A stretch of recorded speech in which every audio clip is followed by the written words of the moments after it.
Welcome to Bible Study with Deaconess Destiny Obianka. Today we are going to be reading the chapter 5 of the book of John. Now let's dive in. The healing at the pool. After this, Jesus went to the Jerusalem for a religious festival. Near the sheep gates in Jerusalem, there is a pool with 5 porches. In Hebrew, it's called Bethesda. A large crowd of sick people were lying on the porches, the blind, the lame, and the paralyzed. Verse 5. A man was there who had been sick for 38 years. Jesus saw him lying there, and he knew that the man had been sick for such a long time. So he asked him, "Do you want to get well?" Verse 7. The sick man answered, "Sir, I don't have anyone here to put me in the pool when the water is stirred up. While I am trying to get in, somebody else gets there first." Verse 8. Jesus said to him, "Get up, pick up your mats and walk." Immediately the man got well. He picked up his mats and started walking. The day this happened was a Sabbath. Verse 10. So the Jewish authorities told the man who had been healed, "This is a Sabbath, and it is against our law for you to carry your mats." Verse 11. He answered, "The man who made me well told me to pick up my mats and walk." Verse 12. They asked him, "Who is the man who told you to do this?" Verse 13. But the man who had been healed did not know who Jesus was, for there was a crowd in that place, and Jesus had slipped away. Verse 14. Afterward, Jesus found him in the temple and said, "Listen, you are well now, so stop sinning, or something worse may happen to you." Verse 15. Then the man left and told the Jewish authorities that it was Jesus who had healed him. Verse 16. So they began to persecute Jesus because he had done this healing on a Sabbath.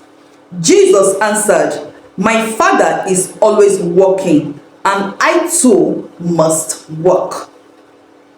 Verse 18. This saying made the Jewish authorities all the more determined to kill him. Not only had he broken the Sabbath law, but he had said that God was his own Father, and in this way had made himself equal with God. The authority of the Son. Verse 19. So Jesus answered them, "I tell you the truth, the Son can do nothing on his own. He does only what he sees his Father doing. What the Father does, the Son also does." Verse 20. For the Father loves the Son and shows him all that he himself is doing. He will show him even greater things to do than this, and you will all be amazed. Verse 21. Just as the Father raises the dead and gives them life, in the same way the Son gives life to those he wants to. Verse 22. Nor does the Father himself judge anyone. He has given his Son the full right to judge, so that all will honor the Son in the same way as they honor the Father. Whoever does not honor the Son does not honor the Father who sent him. Verse 24. I am telling you the truth. Those who hear my words and believe in him who sent me have eternal life. They will not be judged, but have already passed from death to life. Verse 25. I am telling you the truth. The time is coming. The time has already come when the dead will hear the voice of the Son of God, and those who hear it will come to life. Verse 26. Just as the Father is himself the source of life, in the same way he has made his Son to be the source of life. Verse 27. And he has given the Son the right to judge, because he is the Son of Man. Do not be surprised at this. The time is coming when all the dead will hear his voice. Verse 29. And come out of their graves. Those who have done good will rise and live, and those who have done evil will rise and be condemned. Witness to Jesus. Verse 30. I can do nothing on my own authority. I judge only as God tells me. So my judgment is right, because I am not trying to do what I want, but only what he who sent me wants. Verse 31. If I testify on my own behalf, what I say is not to be accepted as reproof. But there is someone else who testifies on my behalf, and I know that what he says about me is true. Verse 33. John is the one to whom you sent your messengers, and he spoke on behalf of the truth. It is not that I must have a human witness. I say this only in order that you may be saved. Verse 35. John was like a lamp, burning and shining, and you were willing for a while to enjoy his light. But I have a witness on my behalf, which is even greater than the witness that John gave. What I do, that is the deeds my Father gave me to do. These speak on my behalf and show that the Father has sent me. Verse 37. And the Father who sent me also testifies on my behalf.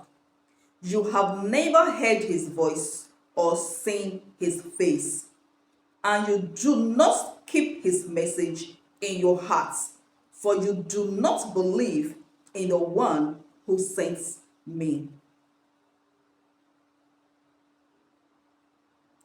You study the scriptures because you think that in them you will find eternal life. And these very scriptures speak about me. Yet you are not willing to come to me in order to have life. Verse 41. I am not looking for human praise, but I know what kind of people you are, and I know that you have no love for God in your hearts. Verse 43. I have come with my Father's authority, but you have not received me. When, however, someone comes with his own authority, you will receive him. Verse 44. You like to receive praise from one another, but you do not try to win praise from the one who alone is God. How then can you believe me? Do not think, however, that I am the one who will accuse you to my Father. Moses, in whom you have put your hope, is the very one who will accuse you. Verse 46. If you had really believed Moses, you would have believed me, because he wrote about me. Verse 47. But since you do not believe what he wrote, how can you believe what I say? This is the gospel according to John. Watch out for chapter 6 on our next video. Bye. God bless you.